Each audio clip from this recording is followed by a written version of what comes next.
Hello everyone, my self Rubel और मैं आज आप सबके लिए इंडियन पॉलिटी एंड कॉन्स्टिट्यूशन का सेट वन लेके आया हूँ, जो बहुत ज़्यादा इंपॉर्टेंट रहेगा किसी भी कॉम्पिटिटिव एग्जाम के लिए, स्पेशली जो आसाम डायरेक्ट रिक्रूटमेंट 2022 उसके लिए ये वीडियो बहुत ज़्यादा इंपॉर्टेंट है।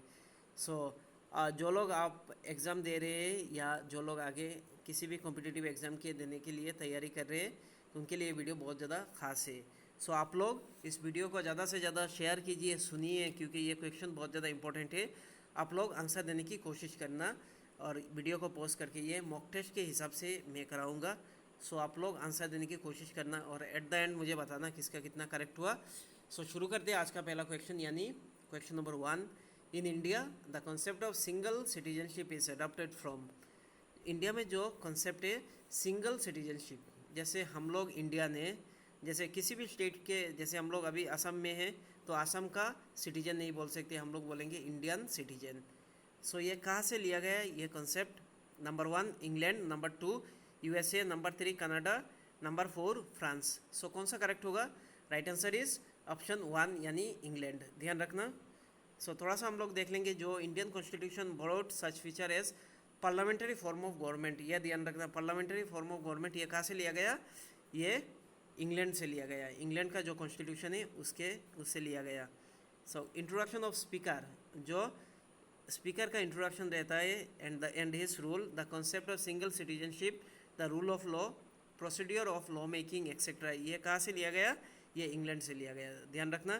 The Indian citizenship and nationality law and the constitution of India provide single citizenship for all of India. ध्यान रखना, पूरे होल इंडिया के लिए सिंगल सिटीजनशिप इंडियन कॉन्स्टिट्यूशन में मेंशन किया गया है और ये लिया गया इंग्लैंड के कॉन्स्टिट्यूशन से। Question number 2, a federal structure for India was first put forwarded by. जो फेडरल स्ट्रक्चर है वो पहले दिया गया कौन से एक्ट के द्वारा? नंबर 1 एक्ट ऑफ 1909 यानी government of India act 1909, option 2 act of 1919, number 3 act of 1935, option 4 act of 1947। कौन सा करेक्ट होगा? राइट आंसर इज ऑप्शन 3 यानी एक्ट ऑफ 1935। ध्यान रखना।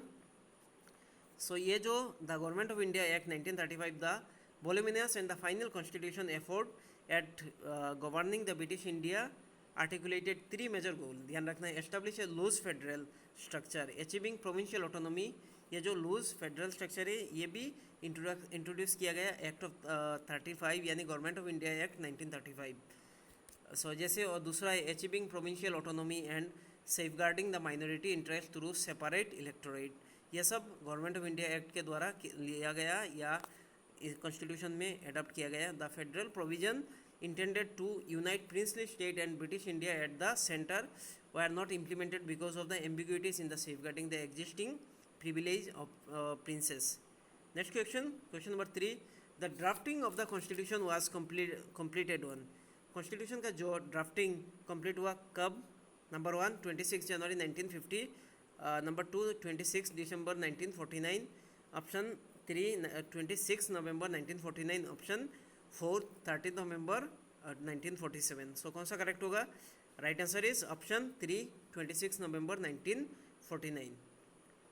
ध्यान रखना, ये क्वेश्चन बहुत इंपॉर्टेंट है। Next question, question number 4, who was the president of the constituent assembly? ये बहुत इंपॉर्टेंट क्वेश्चन है। कॉन्स्टिट्यूएंट असेंबली का कौन प्रेसिडेंट थे? Number 1 Pandit Jawaharlal Nehru, number 2 Sardar Patel, number 3 doctor Rajendra Prasad, number 4 doctor B R Ambedkar. कौन सा करेक्ट होगा?